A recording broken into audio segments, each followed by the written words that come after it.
Seus peixes estão morrendo? Seus peixes não estão se alimentando direito? Ou tenho peixes doentes no meu tanque? Fique ligado que a resposta pode estar na cor da sua água. Meu amigo piscicultor, meu amigo dono de pesqueiro, você deve saber interpretar o que a coloração da água tem a nos dizer. Através dela, podemos evitar grandes mortalidades e ter uma noção de como estão se comportando os parâmetros químico, físico e biológicos da água.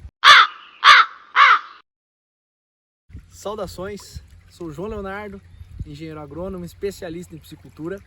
E hoje estou aqui na minha piscicultura em Itupeva para falar um pouco para vocês sobre os conceitos de turbidez e transparência da água e o porquê temos que prestar atenção, estar antenados nesses conceitos. A turbidez da água, medida através da transparência, ela pode ser classificada em turbidez mineral e turbidez biológica.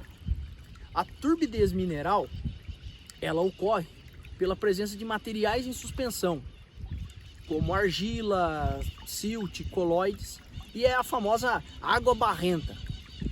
Já a turbidez biológica é a água verde, aquela água de coloração verde escuro, e ela se dá pela alta presença, pela alta concentração, principalmente de fitoplâncton e microalgas dissolvidas na água. Mas João, o que muda na minha vida eu saber sobre turbidez? O que vai mudar no meu sistema? Bom, vimos no vídeo de oxigênio que é através da fotossíntese que os micro-organismos presentes no tanque produzem o oxigênio necessário à vida dos peixes e aos ciclos microbiológicos que acontecem na água. Obviamente, quanto maior a turbidez, menor a transparência. No caso de turbidez mineral, se a gente tem uma turbidez muito acentuada, temos menos entrada de luz no tanque, portanto, menos fotossíntese e menores concentrações de oxigênio dissolvido na água. Outro problema da turbidez mineral é que o excesso de partículas em suspensão na água pode atrapalhar a absorção de oxigênio pelos peixes por elas se fixarem nas guelras dos mesmos. E a principal origem da turbidez mineral seria água de enxurrada, água de chuva. E, obviamente, para controlar este problema, basta realizarmos algum procedimento para evitar que essa água se direcione até o nosso tanque. Outra origem da turbidez mineral são algumas espécies de peixes que gostam de cutucar o fundo do viveiro, gostam de procurar alimento no fundo do viveiro, por exemplo, carpa azungra, e fazem com que a água, com que esses materiais fiquem em suspensão e deixem a água mais túrbida. No caso de espécies que causam problemas com essa suspensão de sedimentos, podemos evitar essas espécies ou despescar total ou parcialmente essa população. Quando detectamos um tanque com uma grande turbidez mineral, o principal método de controle, o método de remediação, é a aplicação de gesso agrícola. Portanto, como sempre falamos no canal, é sempre mais vantajoso e mais barato você prevenir do que remediar. Uma boa preparação do viveiro, a escolha da espécie correta, uma análise da área ao redor, para eu saber se eu preciso fazer alguma curva de nível ou até vegetar algum barranco que possa estar causando erosão e trazendo sedimentos para o tanque, são atitudes mais baratas e mais vantajosas em relação à remediação. No caso da turbidez biológica, a sua importância se dá por conta da produção de oxigênio. Os micro-organismos clorofilados presentes na água são responsáveis pela fotossíntese, ou seja, através da luz do sol e gás carbônico, eles liberam oxigênio na água. Portanto, uma água muito transparente e pobre nesses micro-organismos, obviamente, vai ter baixas concentrações de oxigênio. Águas transparentes demais são problemáticas, porém, águas verdes demais também são problemáticas. Esse problema ele acontece durante a noite, pois esses micro-organismos nada mais são do que microplantas que realizam a fotossíntese durante o dia e a respiração durante 24 horas. Enquanto que na fotossíntese as algas produzem oxigênio, durante a respiração elas absorvem o oxigênio do meio.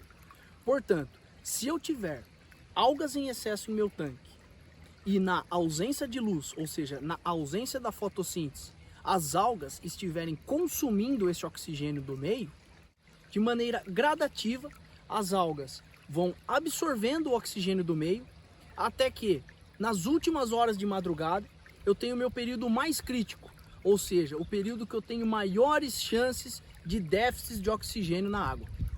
Temos outras alterações que o excesso de fitoplâncton gera no nosso sistema. Se você quiser saber mais, deixa aqui nos comentários que vamos gravar um vídeo mais aprofundado sobre esse tema. Mas, João, da onde que apareceu essas algas nos meus tanques e o que eu faço para controlar elas?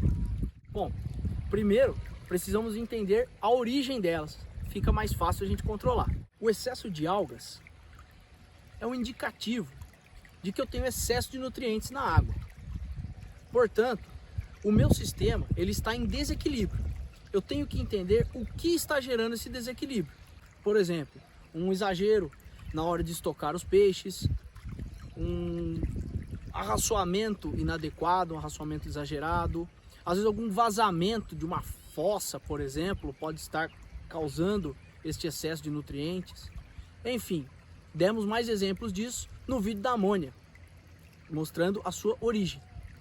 Com medidas de remediação, podemos realizar uma troca parcial de água, ou podemos até utilizar aguapés, de modo que através da competição biológica por nutrientes, as aguapés retirem o excesso de nutrientes da água, diminuindo assim a concentração de algas.